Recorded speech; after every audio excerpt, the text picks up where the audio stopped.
TouchLine, sponsored by Dasani. Live first, Dasani after. And Powerade. Pause is power. Hello, good evening, and welcome to your Monday edition of TouchLine here on TV8.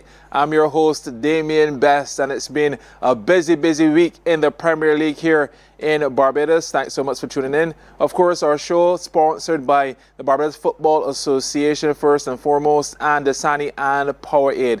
Tonight, my special guest in studio, analyst and former Barbados goalkeeper as well, Robin Paris.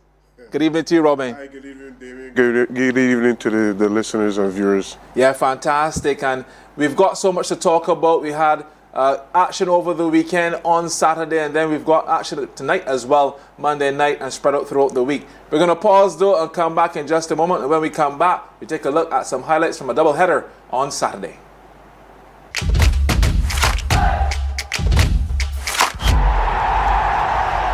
TouchLine, sponsored by Dasani. Live first, Dasani after. We the best music. Are you ready to turn it all the way up? We make you feel good. Your #1 party station. Non-stop hits and the latest trends in music, fashion, and everything lit. Hit us up on socials at 981 Barbados on IG and 98.1 The One on Facebook. This is your world, your playlist, your station.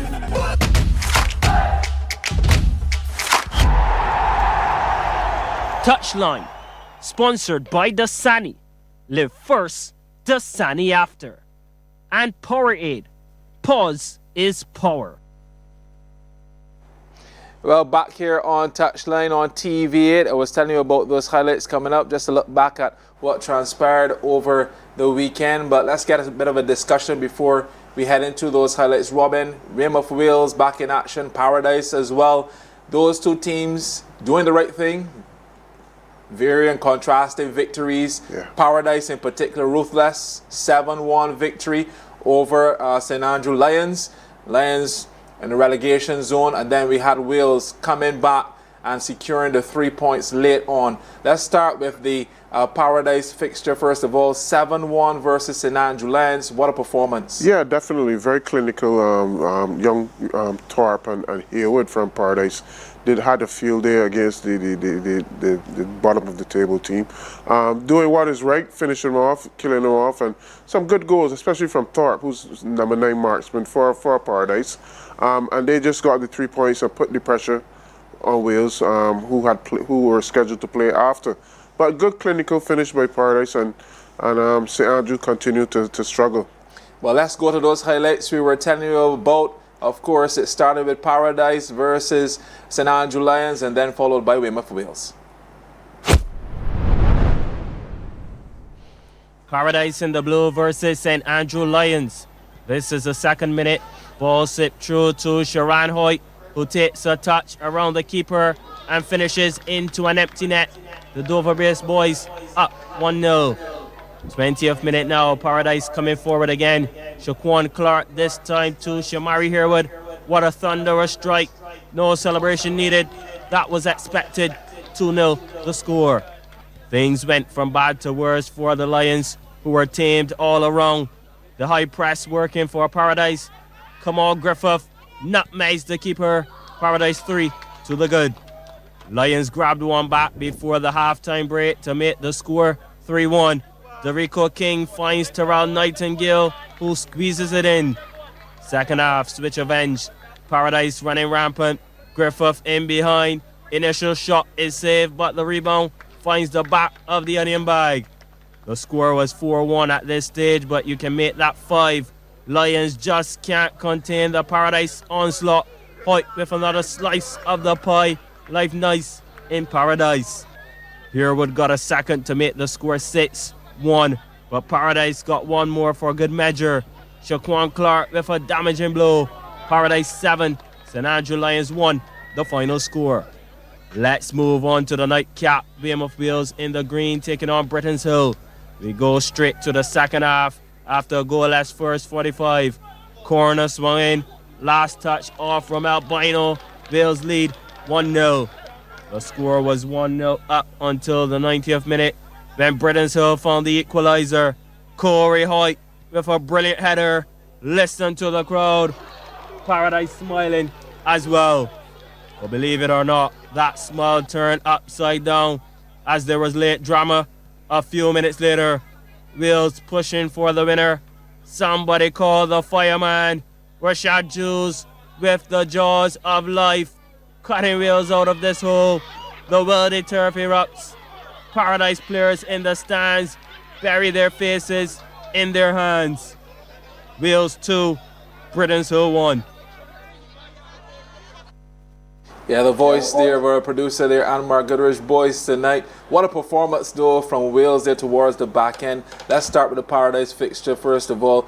When you look at it, obviously St Andrew Lions down in the relegation zone, struggling at the moment, perhaps on their way out of the Premier League, but they still have a few more games left. It all could change.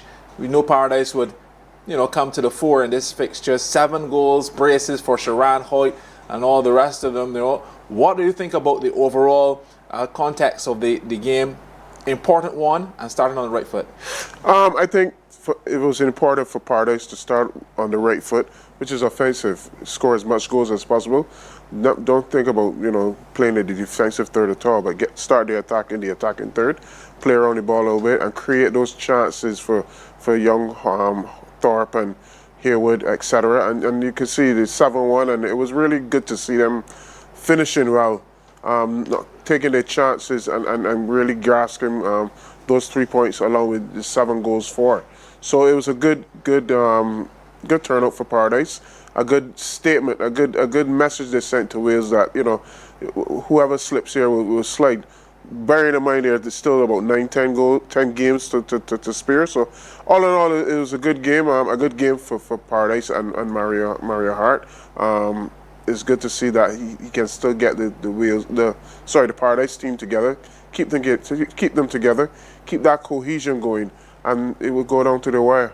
Yeah, definitely. And we saw the sharpshooters out as well for this one. And the guys were shooting from outside the 18. Yep. You talk a lot about finishing and finishing quality, and we saw that. Yeah, good finishes, good finishing quality. Not so good keeping it working at times, but you give the finishers credit. They were on target. They made the keeper save or not to save. But yeah, they keep you busy outside the 18. They had one from just about 22 yards from the left-footed defender. So it was all in all a good offensive night for Paradise in my books. Let's take a look at St Andrew Lions as well, struggling there. Yeah. They have quality. We've seen them play much better than this. Losing Kenroy Skinner as well early in the season, and he's brought some success to Pride of Gall Hill, some stability as well. But they're really struggling along with Wharton in the bottom half of the table. Yeah, for sure. St Andrew Lions, we had so much hope for them at the start of the season, but you always need that coach who will keep the nucleus of the team together, that cohesion, that team spirit, etc.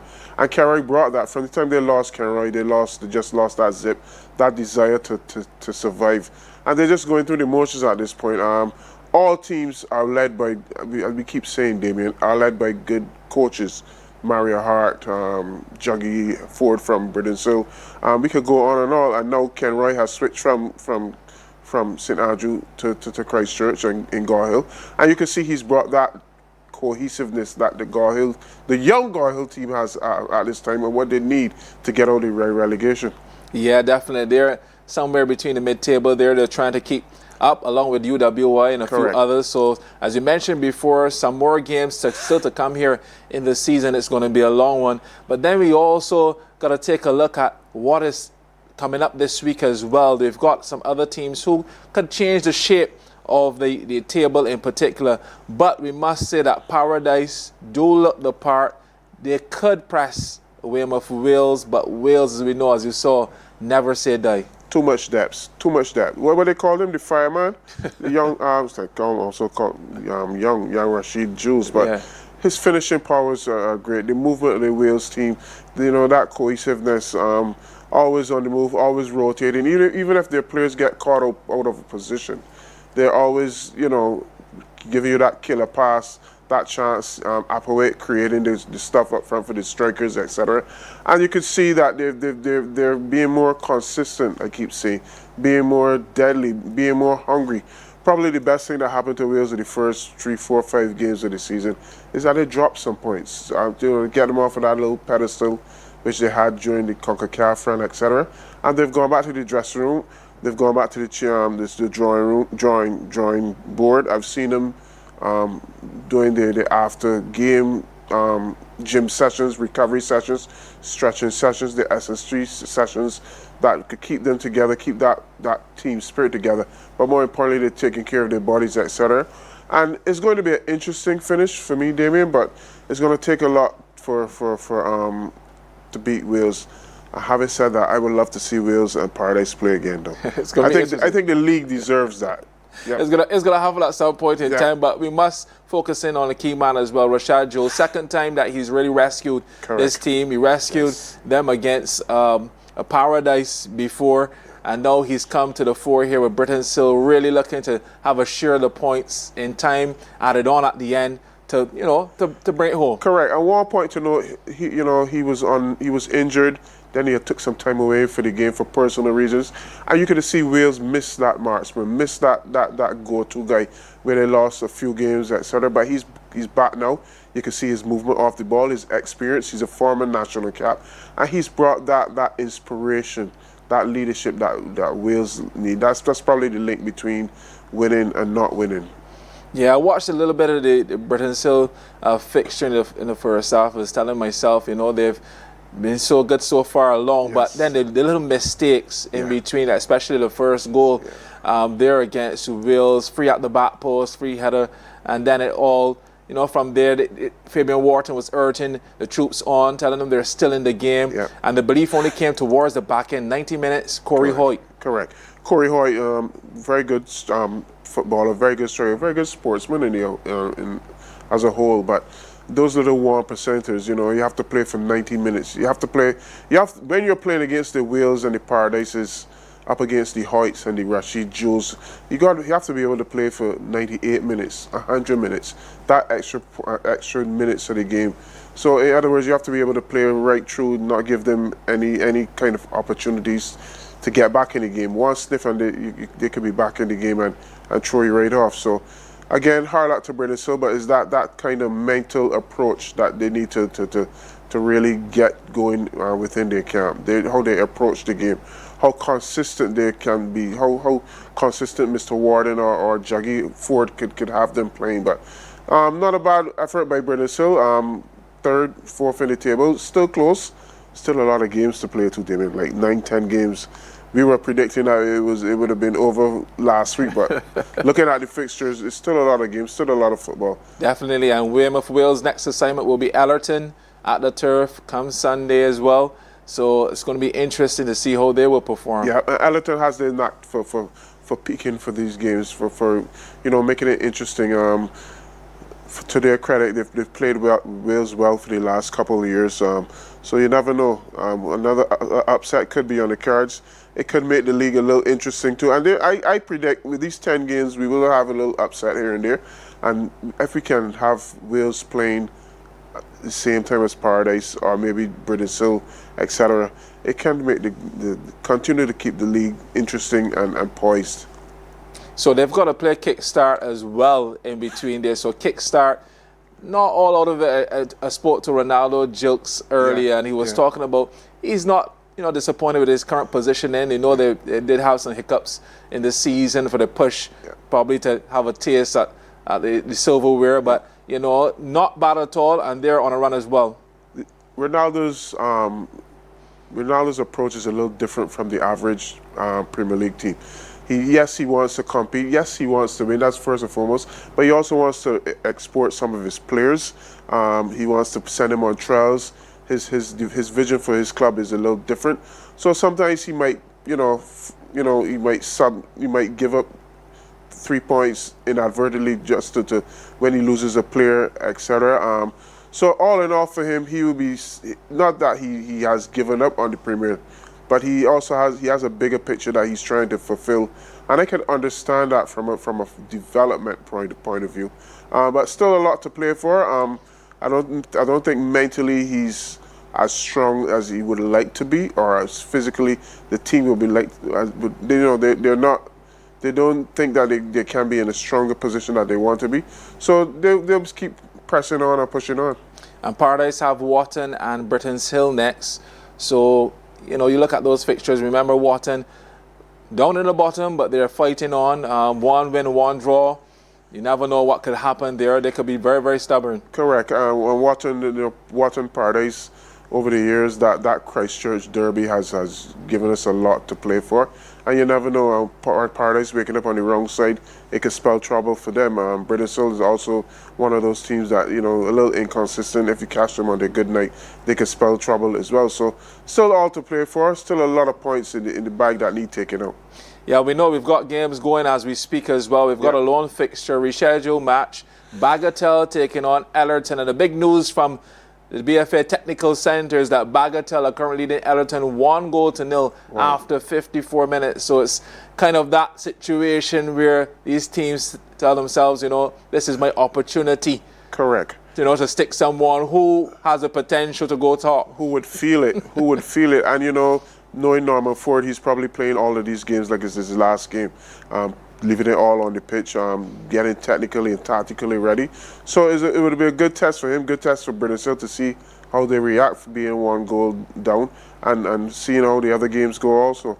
It's strange enough because, I had a chat with a few of the managers as well, and speaking to Fabian Wharton in particular, talking about goalkeeping.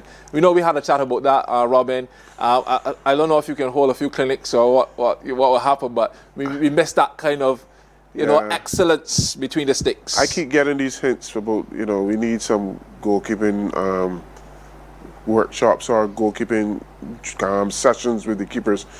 If you look at the Rashad Jules goal, it was a good strike, good attempt. But from that angle, you really shouldn't score. One of the Paradise's goals also near post. And I always come at saying you should never get beaten at near post. Some of the positioning is not is best. It could be better, but with sessions and repeating the sessions, know your positions, know where you're supposed to be in terms of shot blocker, etc. One-on-one, narrowing the angle. I think that's what is lacking, and that's one of the 1%ers that we talk about. If you look at the Kerry Holders and the Rashawn Primuses, they make a difference. When you have a solid goalkeeper, they can make a difference in terms of keeping yourself in the game, keeping Wales in the game, keeping Paradise in the game. So you need a solid custodian that could really keep you in the game, command this area, and make you a championship team. There's no team that wins a championship that does not have a solid number one. Yeah, and one of the key things as well, we look at the facility and the turf that we're playing on. It's a very slick, smooth surface. Yeah. Imagine on a field, where there's a little bit of undulation, a little bit of, change in terms of the turf. Uneven bumps. Uneven bumps. Yeah, those are the things that come to mind. Yeah, correct. It's not a grass field. It's more like a turf where you play a little bit of hockey on. But all in all, if it's wet, if it's damp, the ball reacts a little different. When if it's somebody takes a shot at you, it skid through the off of the surface to you. So your technique, your handling technique has to be better. Your positioning technique your reaction has to be better, quicker on your feet, etc. So that can only come with practice and understanding where you are in terms of the goal bars. In my understanding, or when I used to play, ages years ago, but if the coach didn't single me out, particularly to give me drills, Andre Carrington, I've had a lot of sessions with Philip Blackgrove, Ear, sealing those fellas. You tend to get neglected. But nowadays you have goalkeeping coaches, etc. Goalkeepers are paid a lot more attention now. But I don't know if we're paid a lot more attention in terms of the Barbados Premier League. And it's not a criticism on the keepers or anyone.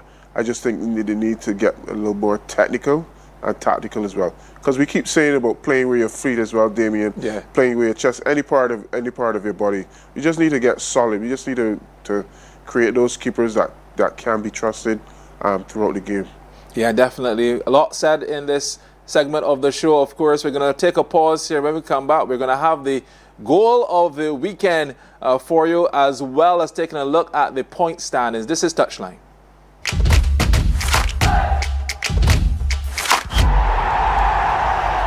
Touchline, sponsored by Dasani. Live first, Dasani after. And Powerade. Pause is power.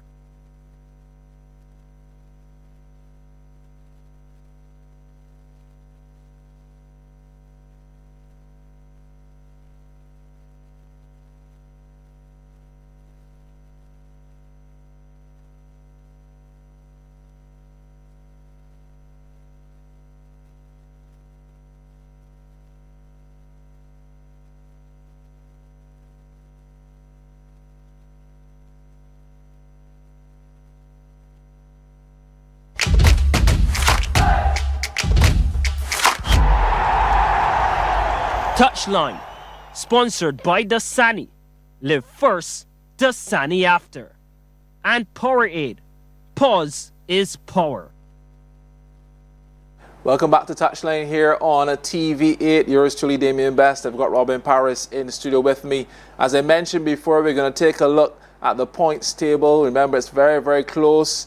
Wales on top, Paradise 1 point off of there. And as you can see, goal difference coming in there, Robin, as well. Paradise with a goal difference of 30, folks, compared to Wales 21. So that gives you the indication that if Paradise can maintain their trajectory, perhaps winning their matches as convincing as they've done there against St Andrew Lions, then you never know what could happen, because Wales, as we saw before, they come from behind, they go to the top of the league, but again, the goal scoring column still slender and not as ruthless as this Paradise unit. Correct. Paradise has always been a ruthless team when they're playing the weaker teams, the teams that are in the bottom of the table.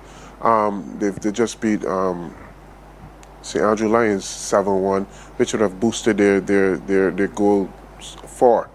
Wales, on the other hand, not that dominant in terms of the goal scoring. They're always clinical with a 2-0 or 1-0 or even a 2-1, as we saw against British Hill. Hence, I could see Mario Hart and company he has the two most lethal strikers in Barbados, young Hoyt and young Haywood. They can be, just going out on the all attack and just continue to pile on the points and the goals. Yeah, definitely. We look at Britain's Hill as well on 26 points. Not far away, but again, it looks like a two-horse race at the moment, and they're pressing on. Kickstart Rush for a moment was in it on 24. So the battle is on for the third spot as well. Yeah, correct. And looking at the standings, one slip by one of the top two teams could rearrange things a bit. We're hoping that we just see the Wales and the Paradises continue to be consistent. But looking at it, one slip could bring British Hill or even Kickstart, who has a game in hand, and the top four to could change around the standings, etc. And you never know, we could have a more thrilling finish than we thought. Yeah, definitely. Pride of Gaul Hill hanging in there just above the drop zone. I'm sure they will want to continue not losing any games from here on in, because the Lions, with a couple more finishes, could be on their heels. Correct. And UWA to Blackbirds to a lesser extent. They need to keep winning. They need to keep burying their chances. They will get chances. Take the games by the bull of their horns and see how they can get their points. They need their points. They need them. I'm sure Fabian Messiah would be raging on his troops.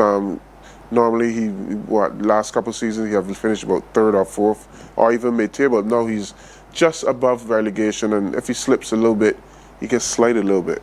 Yeah, definitely. This has been an exciting season thus far. Yes. Time to show you now our goal of the weekend. It comes from a Paradise player.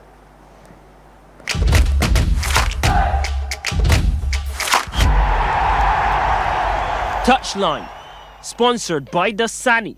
Live first, Dasani after. And Powerade. Pause is power. 20th minute now, Paradise coming forward again. Shaquan Clark this time to Shamari Harewood. What a thunderous strike. No celebration needed. That was expected. 2-0 the score.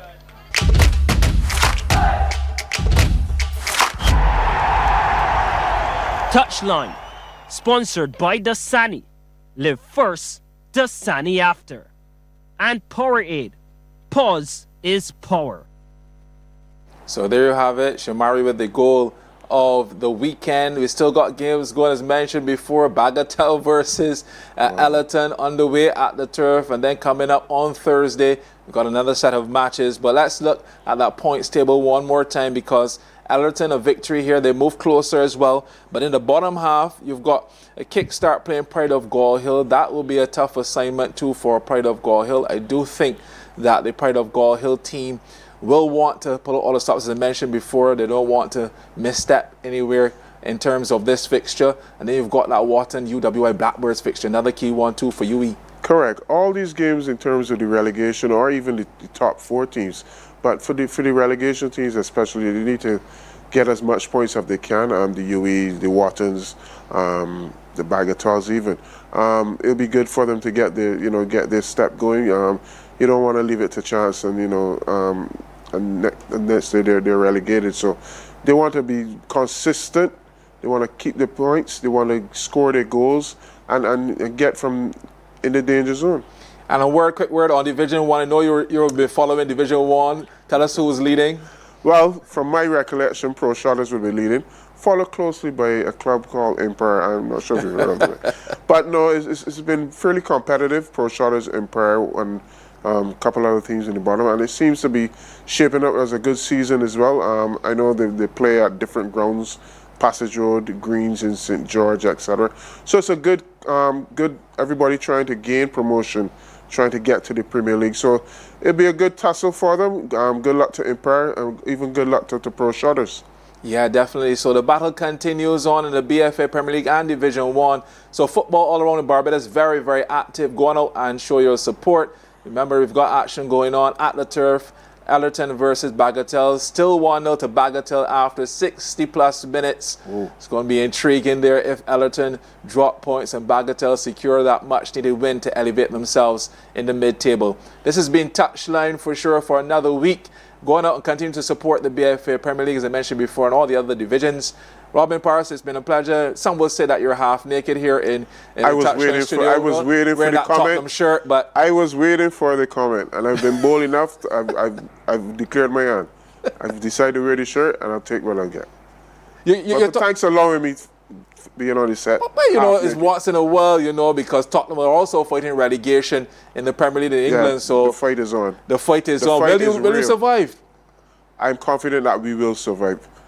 Okay. I don't know what League One feels like, and I do not want to know what it feels like. So I will make sure, if it has anything to do with me, we'll be back in the Premier League next year. You'll be back in the Premier League? Yes. You said a prayer. You not want to cross your chest and say, there you go. That looks a lot better. Let's you know, it's 1-1 as well between Ellerton and Bagatelle. Ellerton has pulled one back, so we've got a lot of action going on as we speak. But that has been our show. Fantastic, as usual, to have you in company here on TV8. I'm Damien Best. Thanks so much to our technical team and Margaret Boyce in the booth as well. And we've got Robin Paris here. Until another Monday, it's goodbye and be safe.